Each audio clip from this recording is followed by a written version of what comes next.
Hindi film जगत के दर्शकों ने कभी ये नहीं देखा कि एक्टर या एक्ट्रेस कहाँ से आया है और उसकी जात क्या है। उन्होंने हर उस शख्स को सिर आंखों पर बिठाया जिनके अंदर टैलेंट है और जिसने अपनी असली प्रतिभा दर्शकों को दिखाई।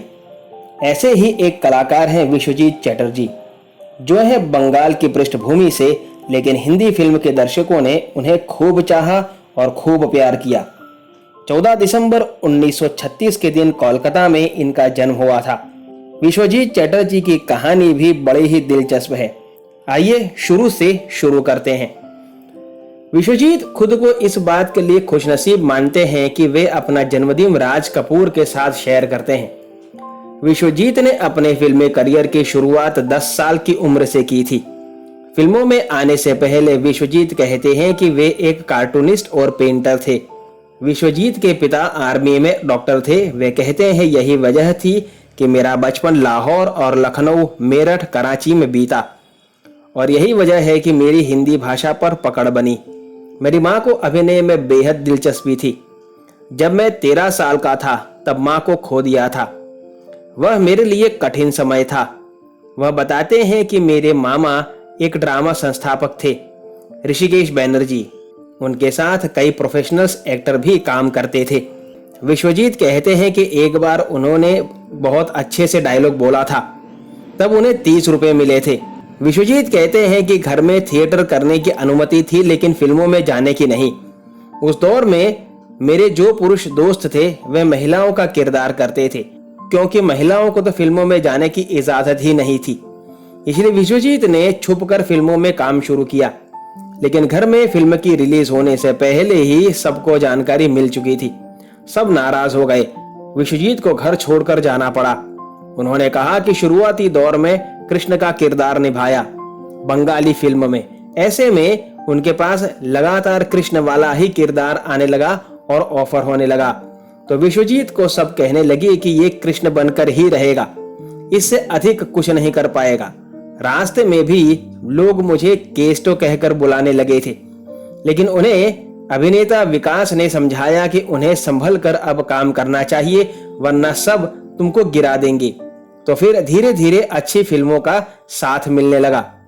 विश्वजीत कहते हैं कि उत्तम कुमार भी मुझे बेहद पसंद करते थे। उन्होंने कई फिल्मों में मुझे मौके दिए। वे बताते हैं कि गुरुदत्त ने मेरा काम बांग्ला फिल्म में साहेब बीवी और गुलाम में देखा था और उन्होंने कहा कि तुम मेरे भूतनाथ हो, तुमको मुंबई आना होगा। विश्वजीत मुंबई आए। वे आगे कहते हैं कि गुरुदत्त ने मीना कुमारी वहीदा से मेरी मुलाकात करवाई, लेकिन वे फिल्म में काम नहीं कर पाया क्योंकि मैं एक करार में बंधा हुआ था। बाद में मैं फिर बंगाल वापस चला गया, लेकिन उस दौरान मुझे हेमंत कुमार मिले और उन्होंने कहा कि तुम मुंबई आओ। मैं 1962 में मुंबई आ गया।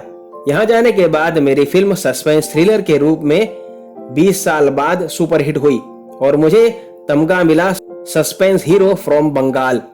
मुझे लगातार थ्रिलर फिल्में मिलने लगी और हिंदी फिल्मों में भी धड़ाधड़ फिल्म थ्रिलर ही बनने लगी।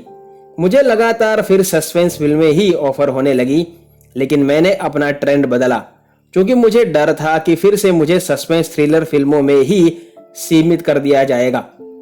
तब मैंने म्यूजिकल और रोमांटिक फिल्में करनी शुरू की, तो मेरा नाम म्यूजिकल रोमांटिक हीरो बन गया। हिंदी फिल्म इंडस्ट्री ने बंगाली फिल्मों के इस सफल अभिनेता को सिर आंखों पर बिठाया। परिणाम स्वरूप बेहद कम वक्त में विश्वजीत की झोली हिंदी फिल्मों से भर गई। 1962 में विश्वजीत की पहली हिंदी फिल्म 20 साल बाद रिलीज हुई और जम के चली। देखते ही देखते विश्वजीत हिंदी फिल्मों के स्टार बन गए। उसके बाद कोहरा, बिन बादल बरसात, मजबूर, कैसे कहूं, पैसा या प्यार, मेरे सनम, शहनाई, आसरा, अप्रैल फूल, नाइट इन लंदन, ये रात फिर ना आएगी, किस्मत, दो कलियां, इश्क पर जोर नहीं और शरारत जैसी सफल फिल्मों ने विश्वजीत के फिल्मी करियर में 4 चांद लगाए। विश्वजीत ने अपने समय की लगभग सभी सफल अभिनेत्रियों के साथ काम किया। खासकर आशा पारेख, मुमताज, माला सिन्हा और राजश्री के साथ उनकी रोमांटिक जोड़ी बेहद ही पसंद की गई। विश्वजीत धर्मेंद्र के बेहद करीब हैं। दोनों आज भी एक दूसरे से मिलते रहते हैं। विश्वजीत कहते हैं कि धर्मेंद्र पहले इतनी शायरी नहीं करते थे, लेकिन पार्टी खूब करते थे। अभी हाल में मैं जब उनके घर गया तो उन्होंने मुझे बोला कि अब तो शराब पीनी छोड़ दी है, तो मेरा बार म्यूजियम बन गया है। मुझे याद है कि हम लोग एक पार्टी में गए थे और हमने इतनी दारू पी ली थी कि 3 दिनों तक धर्मेंद्र उठ ही नहीं पाए थे और 3 दिनों तक वे मेरे घर पर ही पड़े रहे थे। उस वक्त सनी छोटा था, वह जमुनाबाई में पढ़ता था। वह हर दिन आता था देखने की धर्मेंद्र नींद से जागे या नहीं। मजेदार बात थी कि उस वक्त धर्मेंद्र जीवन मृत्यु फिल्म की शूटिंग कर रहे थे।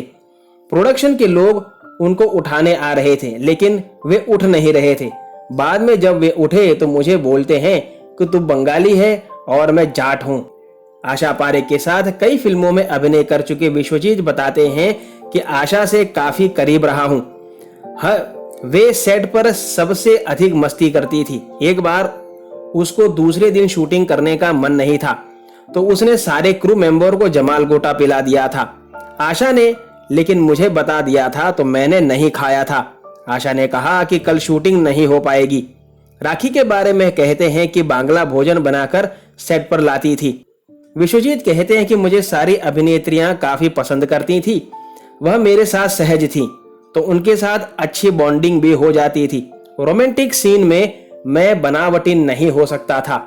कुछ दिन पहले ही यह खबर खूब वायरल हुई थी कि रेखा को फिल्म अनजाना सफर में विश्वजीत ने एक दृश्य में उनकी बिना जानकारी के सीन के दौरान किस किया था। फिल्म की शूटिंग महबूब स्टूडियो में हुई थी।